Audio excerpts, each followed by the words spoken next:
کوئی مرد اپنی کھڑکی سے کسی دوسری عورت کو چھیڑے گا نہیں تو ہر مسلمان کا گھر محفوظ ہو جائے گا انشاءاللہ۔ آج ہمیں احساس تک نہیں ہے، بڑے دیندار بنتے ہیں، برقع پہن کر عورتیں عزت بیچ رہی ہیں۔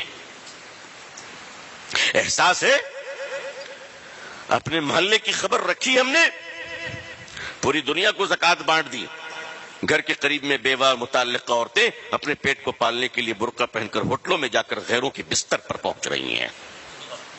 کیا جواب تو کیا مسلمان ہو تم اللہ کے یہاں؟ کہاں کی دینداری، کیسی دینداری؟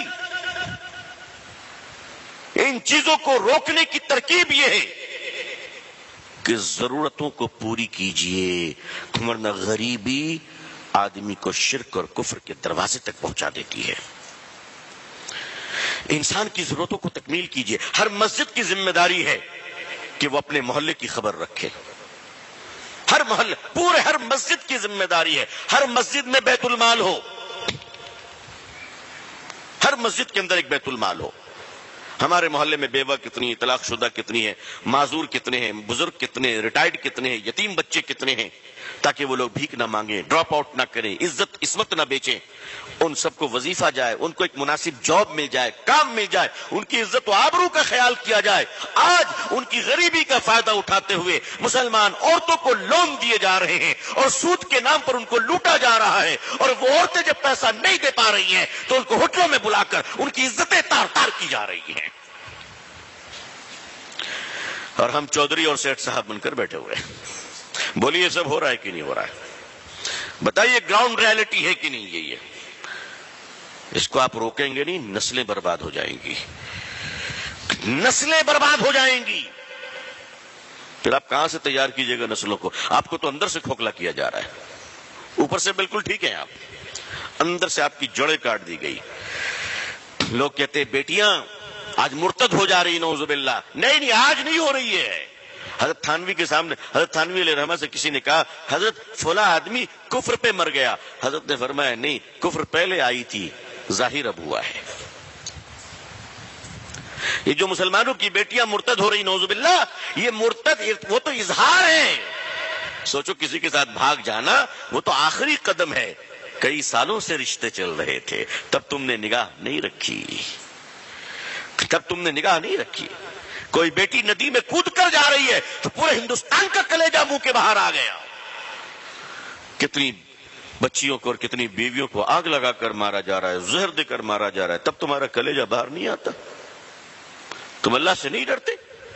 اس لیے لوگوں، اپنی عورتوں کے اور بچوں کے حقوق کے تئیں اللہ سے ڈرتے رہو۔ خطبۃ الوداع میں، آخری خطبے میں، عرفات کے میدان میں اللہ کے آخری رسول صلی اللہ علیہ وسلم نے جو پوری دنیا کے مسلمانوں کو اور قیامت تک کے لیے مسلمانوں کو جو پیغام دیا ہے آپ نے، اس پیغام میں ایک جملہ یہ بھی ہے کہ لوگوں، اپنی عورتوں کے حقوق کے تعلق سے فکر مند رہنا، قیامت کے دن پوچھو گی تم سے۔ اپنی بیٹیوں کو جائیداد میں حصہ نہیں دیتے، ہاں، 7 حج کر چکے ہیں، 15 عمرہ کر چکے ہیں، بیٹی کو حصہ نہیں دیتے۔ باپ مر گیا تو بھائی حصہ نہیں دیتا، جبکہ باپ کی جائیداد میں بیٹی کا حصہ ہے۔ یہ فیصلہ مولوی کا ہے یا اللہ کا ہے؟ بولو بھائی، اللہ کا ہے۔ یہ شریعت مولوی کی ہے یا رسول اللہ کی ہے صلی اللہ علیہ وسلم؟ باپ کی جائیداد میں بیٹی کا حصہ ہے، چاہے ایک کیل نکلتی ہو، ایک پتھر نکلتا ہو، وہ اس کو دو، اور اگر تم نے نہیں دیا تو سن لو لوگوں، تم تہجد گزار ہوگے، تم دیندار ہوگے، تم بیت اللہ جاتے ہوگے، تم کعبہ کے اندر گئے ہوگے، تم ملتزم میں چمٹ کر روئے ہوگے، کعبہ کا غلاف تم نے رکھا ہوگا، زمزم سے تم نے غسل کیا ہوگا، ریاض الجنہ میں تم بیٹھے ہوگے۔ ان سب کے باوجود اگر تم نے اپنی بیٹی کا حق نہیں دیا اور بہن کا حق نہیں دیا تو ڈاکو بن کر مرو گے، ڈکیت بن کر مرو گے۔ تمہارا شمار ڈکیت میں ہوگا، ڈاکوؤں میں ہوگا، خاندان میں، نسلوں میں آگ لگ جائے گی، اس مال میں کبھی برکت نہیں ہوگی۔ اس لیے عزیزان ملت، یہ مہم چلائیے کہ ہم اپنی بیٹیوں کا حصہ دیں گے جائیداد میں انشاءاللہ۔ ہماری بیٹیاں کیوں بھاگیں گی کہیں؟ اگر ہم انصاف کریں، اللہ ہماری بیٹیوں کے ایمان کی حفاظت فرمائے، اللہ ہم سب کے اور آپ سب کی بیٹیوں کی حفاظت فرمائے۔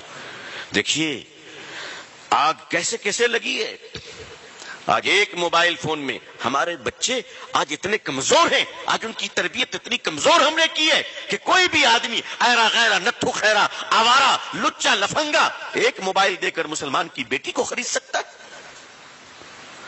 اتنا نیچے اور اتنا گھٹیا ہو گئے ہم، اتنا نیچے گر گئے ہم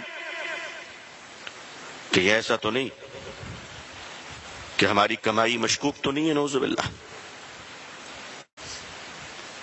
غور کرنے والی بات ہے. آج ہزاروں لاکھوں مسلم بچیاں کہیں اگر چلی جا رہی ہیں تو مسلمانوں تم اس کے لیے جواب دہ ہو، میری پوری قوم جواب دہ ہے. مالدار اپنی بیٹی کی شادی میں دیکھ پر دیکھ چڑھاتا ہے، ایم پی پہ ایم پی کھا رہے ہیں، ایم ایل اے پہ ایم ایل اے آ رہا ہے، کاؤنسلر آ رہے ہیں، سارے لوگ آ رہے ہیں. واہ واہ کیا پنڈال ہے، کیا خرچ ہے. دو دیکھ کھانے جو ہے وہ ضائع بھی ہو گئے، برباد بھی ہو گئے، کھانا پھینکا جا رہا ہے، کھایا جا رہا ہے، گرایا جا رہا ہے. اور وہ پیسوں کی بہتات ہے اور وہ پیسوں کی فراوانی ہے اور وہ دکھاوا اپنے مالداری کا، اور بارات آ رہی ہے اور پٹاخے اور آتش بازیاں ہو رہی ہیں اور بڑے بڑے قیمتی حال اور ہوٹل لیے گئے ہیں. اور وہیں پر اگر کوئی مسلمان بچی اپنی غربت کی وجہ کر شادی نہیں ہو پا رہی ہے اور اس کا غریب بوڑھا باپ مسجدوں میں کھڑا ہو کر کہتا ہے کہ میرے بھائیوں میری بیٹی کی شادی ہے، مدد کرنے کے لیے مجھے کچھ بھیک میں دے دو تاکہ میں اپنی بیٹی کی شادی کر لوں. جس قوم اور سماج میں ایک مسلمان اپنی بیٹی کی شادی کرنے کے لیے مسجدوں میں بھیک مانگتا ہو، اس قوم کے مالداروں کو ڈوب مرنا چاہیے، ڈوب مرنا چاہیے. غیرت آنی چاہیے، شرم آنی چاہیے. آپ پورے ہندوستان کو پیسہ بانٹو، میں منع نہیں کرتا، لیکن کیا آپ کے احمد آباد کی غربت غریبوں کا خیال ہو گیا؟ آپ کے یہاں کے بیوہ اور طلاق شدہ اور معذور اور مجبور اور یتیم بچے ساروں کی کفالت ہو چکی ہے؟ آپ سے پوچھا جائے گا. آپ کے پڑوسیوں کے بارے میں، آپ کے شہر کے بارے میں آپ سے پوچھا جائے گا. آج مالداروں کے بچے اسکول جاتے ہوئے 100 روپے کی چاکلیٹ کھا لیتے ہیں، وہی ہمارا غریب بچہ اپنے پیٹ کو پالنے کے لیے اسکول سے ڈراپ آؤٹ کرتا ہے اور پنچر کی دکان پہ کام کرتا ہے. ہمیں شرم نہیں آتی؟ ہمیں غیرت نہیں آتی؟